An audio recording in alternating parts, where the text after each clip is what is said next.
Hello bachcho, let's read the extract. The extract says that if when you're walking round your yard, you meet a creature there who hugs you very hard, be sure it's a bear.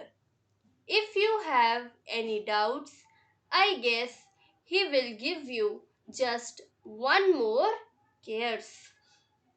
अगर आप अपने yard में घूम रहे हैं, yard यानी जो हमारे घर के आगे छोटी सी जगह होती है, और आपको वहां पर कोई जानवर मिल जाता है जो आपको बहुत हार्ड हग करता है, गले लगा लेता है, तो आप श्योर हो जाइए कि वो एक भालू है। और अगर आपको थोड़ा सा भी शक हो तो वो आपको दोबारा से एक और केयरस का मतलब क्या होता है, एक जेंटल टच, दुलार जिसे हम कहते हैं, तो वो आपको दोबारा से हक करेगा, दोबारा से दुलार दिखाएगा। Let's read the questions. Question number A says that where is a person likely to meet a bear? एक इंसान को भालू कहाँ पर मिल सकता है? Question number B, how will you be sure it is a bear? आपको कैसे पता लगेगा कि ये एक भालू ही है? Question number C, what doubts could a person have? एक इंसान को क्या डाउट हो सकता है? Question number D, how will the doubts be cleared? एक इंसान के डाउट्स कैसे क्लियर होंगे? Now here are some more questions. Question number A says that why would the bear hug you hard? Bear आपको जोर से गले क्यों लगा लेगा? Question number B, for what does the poet use the word caress? जो poet है वो क्यों इस शब्द का इस्तेमाल करता है, और वो शब्द क्या है? caress. Question number C, why does the bear give one more caress to the victim or explain the last line of the stanza? भालू विक्टिम को एक और प्यार से जेंटल टच क्यों करता है, या फिर सवाल को हम इस तरह भी समझ सकते हैं कि स्टेंजा की जो आखिरी की लाइन है उसे एक्सप्लेन कीजिए। Question number D, which poetic device has been used in the first line of the stanza? Stanza की पहली लाइन में कौन सा पोएटिक डिवाइस यूज हुआ है? Now here are some more questions. Question number A says that the distinctive behavior of a bear is that it dash a person very hard. एक भालू का अलग से जो बिहेवियर है वो क्या है कि वो एक इंसान को जोर से क्या कर लेता है? Question number B, the poetic device used in the first line is, पहली लाइन में जो पोएटिक डिवाइस यूज हुई है वो क्या है? रिपीटेशन है, पोएटिक लाइसेंस है, एलिट्रेशन है, या मेटाफर है?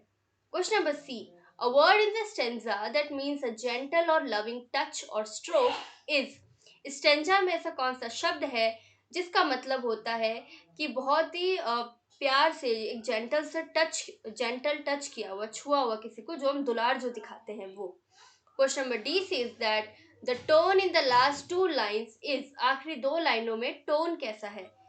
सीरियस है, ह्यूमरस है, मजाकिया है, क्रिटिकल है, या फिर सटायरिकल है, यानी ताने मारते हुए?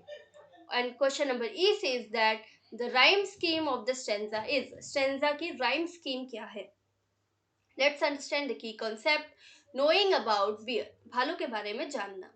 Answer to question number A, when a person is walking in his yard, जब कोई इंसान अपने यार्ड में घूम रहा हो. Answer to question number B, when you meet a creature who hugs you very hard, it's a bear. जब आप किसी ऐसे जानवर से मिलते हैं जो आपको बहुत जोर से गले लगा लेता है तो वो एक भालू है. Answer to question number C, the doubt could be in identifying whether the creature is bear or not. Doubt ये हो सकता है कि वो जानवर भालू है या नहीं. Question number D, answer to question number D, if the bear gives you one more cares, अगर जो भालू है वो आपको एक बार और दुलार दिखाता है. Answer to question number A, the bear would hug you hard to show love. It is a very tight and strong hug that a bear would do to its prey before killing it. भालू जो है वो आपको बहुत ही hard हग इसलिए करता है, आपको जोर से गले इसलिए लगाता है क्योंकि वो प्यार दिखाता है आपकी तरफ.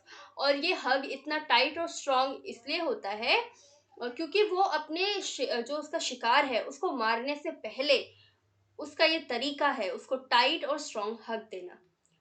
Now answer to question number B, the word cares means a gentle loving touch and the poet uses it for a bear's hug. जो केयर्स जो शब्द है इसका इस्तेमाल इसका इसका मतलब होता है कि बहुत ही जेंटल प्यार भरा एक टच, और पोएट इसको यूज करता है बियर की हग को लेकर के। भालू भालू जो गले लगाता है उसके लिए ये शब्द यूज किया गया है। Answer to question number C, the bear will give one more hug in case its prey is in doubt, if it's a bear or not. अगर कोई उसका जो शिकार है वो डाउट में है कि ये भालू है या नहीं, तो भालू उसको एक और हग दे देता है। Now answer to question number D, alliteration. Use of W sound when walking. तो पोएटिक डिवाइस जो यूज हुई है वो alliteration यानी अनुस्वार, क्योंकि W के साउंड का यहाँ पर जो है वो रिपीटेशन हुआ है when में और walking में W शब्द का रिपीटेशन हुआ है। Now answer to question number A is hugs. And answer to question number, first let's see the question over here. So the distinctive behavior of a bear is that it hugs a person very hard. Now B, answer for question number B is a point number third, alliteration. One second. The poetic device used in the first line is alliteration. The word in the stanza that means a gentle or loving touch or stroke is cares.